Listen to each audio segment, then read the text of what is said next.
Hi, Steve. Ronnie Charters from ITV. Your thoughts? We're nearly here. Obviously, tomorrow's the big one. Try to sum up your thoughts and emotions ahead of the Euro opener against Germany. First of all, it's quite a busy press conference, so it must be a big game. No, settled in well, trained well, looking forward to the match. BBC. Jane Diggle. Steve, there's been so much build-up to this match and a lot of hype as well. And obviously you haven't allowed yourself to be distracted by that hype. Now that it is actually here, has the enormity of the occasion sunk in? No, that's just me. That's the way I am. Listen, we know it's a big game, but for us it's the opening game of a 4-team section, 3 matches. We know what we have to do to qualify out the section, and that's all we're focused on. The enormity of the opening game and whatever, that's a little bit of a sideshow, and hopefully we don't get too involved in that. Luke Shanley from Sky Sports. Steve, you've had some landmark performances, results and qualifications in your tenure. Just how big a step up is this to try and come in and win against the hosts? No, for sure. Difficult game. One of the mantras that I've always had is respect everyone and fear no one. So we come here with a lot of respect for the host nation. We know they're a good team. But hopefully on the night we can show that we're a good team as well.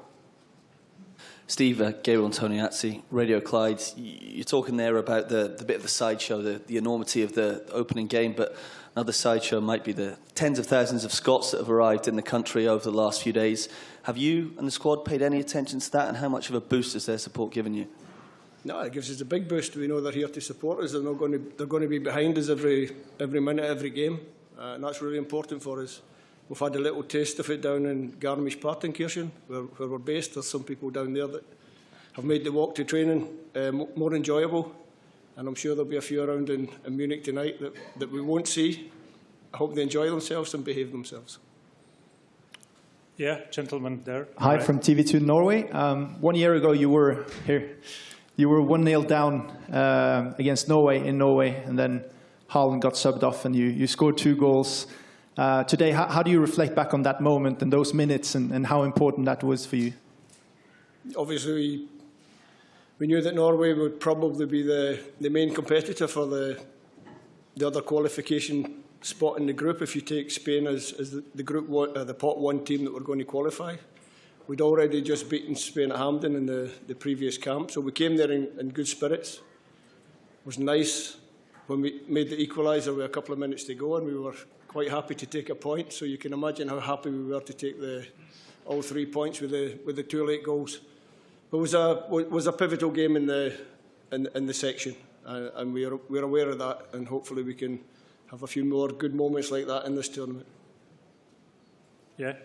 Andrew McLean, Radio Clyde. Steve, do you sense there's a real belief in the squad coming into this game that you can give this game a real go and come out with a result? Absolutely. That's why we're here. We believe we can get a result every time we go to the pitch. Otherwise, what's the point of going to the pitch? So we've prepared well. We think we're ready, and hopefully you see that tomorrow night. Any more questions? Yeah. First row here. Tom. Yeah, microphone is there. Hi, Steve. Tom English, BBC Scotland. What is your overriding emotion at the moment, Steve? Can you enjoy this? Yeah. Yeah, I think now the experience I've picked up along the way, games, I'm lucky enough to be involved in big matches. For example, Champions League final, I've been lucky enough to be involved in occasions like that. It was nice to be involved in the last European Championships as well. So, yeah, I can enjoy it. I can enjoy it, but I'll enjoy it even better once we've got 4 points on the board. Lady in row 3. Carrie Brown, beIN Sports. Can you give us an update on the full fitness of your team going into this match? And can you tell us about Scott McTominay, how much you're going to have to weigh up his fitness and availability for this match?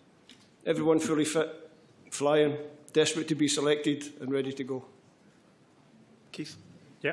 Steve, Keith Jackson, Daily Record. Is it difficult from the manager's perspective at a moment like this, ahead of a match like this, to keep the nerves and the excitement levels under check amongst the players? Are they seasoned now? Are they prepared for this? Are they ready for it? it's difficult for me to do that. They have to do that themselves. That's what they have to do. But most of them have been involved in big matches before, so I'm sure they'll handle the occasion quite well. Last 3 questions, please. Yeah. Raphael Weiss, Sportschau. You worked with a lot of great coaches in your career that had all different playing styles, different philosophies. But was there one similarity that they all had that you're trying to implement in your team? No, like you say, everybody's different. What I would say is when you work with a head coach or a manager, they all want to win, but they've all got a different way of maybe approaching that and how they get that message across. For me, after working with so many top coaches and managers, was to formulate my own ideas and just be myself. And thankfully, it's got me this far into this chair at this moment in time. So that's quite good. Yeah, in the middle there. Hi, Steve. Joe from Sky News. I just want your thoughts on your opposition tomorrow, Germany.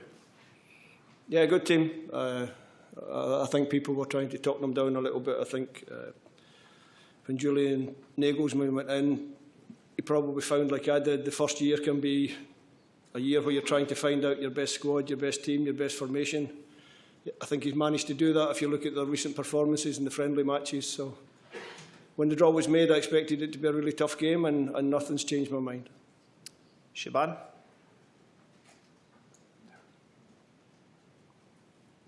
Hi, Steve. Hi. I just wanted to ask you how you feel about the group of lads in the squad. You've come a long way now qualifying for back-to-back Euros. Are you feeling proud? And also, how excited are you to see them walk out and open the tournament now? No, I think we should all be proud that we're here. It's been a long time since 1998 when we actually travelled abroad to be involved in a major tournament like this. It's why the nation's so excited, I think. The last Championships was obviously COVID affected. So we're proud that we've managed to do back-to-back qualification for European Championships. Hopefully at the end of this tournament we're proud that we've achieved something a little bit more special in regards to Scottish football. Now we'll take the final question there, second row here.